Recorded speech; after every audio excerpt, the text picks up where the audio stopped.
Let's remember the immigrants and the children of immigrants who have played a really important role in Irish history. Today we're going to look at the rebel leaders of the 1916 Rising. All of these men here are signatories of the Irish Proclamation, and they are all either immigrants or the children of immigrants. So let's look at their contribution to Irish history.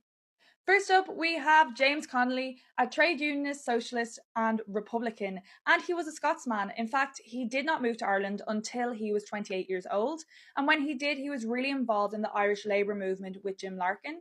You might recognise Jim Larkin from this statue that is just outside the GPO, and like Connolly, he was not an Irishman. He was not born in Ireland, he was a Liverpudlian, but he did strive, along with Connolly, to improve the working rights, conditions, and wages for Irish workers. Now, Larkin did not fight in Easter 1916, but Connolly did. He led the 150 men that took over the GPO.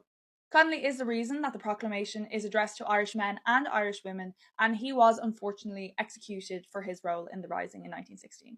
Next up, we have Tom Clark, the first and the oldest signatory on the Irish Proclamation. He was an Irish Republican, Fenian, and the leader of the Irish Republican Brotherhood. Years prior to the Rising, he had spent 15 years in a British jail for his involvement in a planned Fenian bombing campaign that had been foiled by British authorities.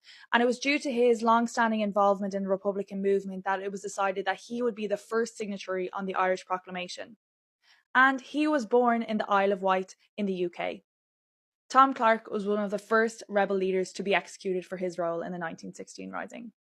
Next up, we have American-born Eamon de Valera. He was the son of a Spanish man and an Irish woman. A divisive character in Irish history, he did lead the Irish Volunteer Force at Bowling Mills during the 1916 Rising. He escaped the death penalty due to his American citizenship, and this New York-born man went on to form the Fianna Fáil party and later became the Taoiseach and President of Ireland.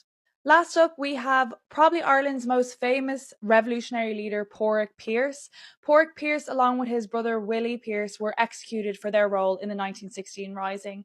Pádraig Pearse was a Republican, an Irish teacher, a poet, and he wrote the Irish Proclamation. He read out the proclamation outside the GPO, and along with Elizabeth O'Farrell, he delivered the surrender to British forces for the Irish rebels. He and his brother were the son of an immigrant. Their father was an English stonemason from Birmingham. So there you have it, all these revolutionary leaders that were key to Ireland's history and to the fabric of the Ireland that we have today was made up of a patchwork of people born in Ireland, people who were immigrants to Ireland, and people who made Ireland their home.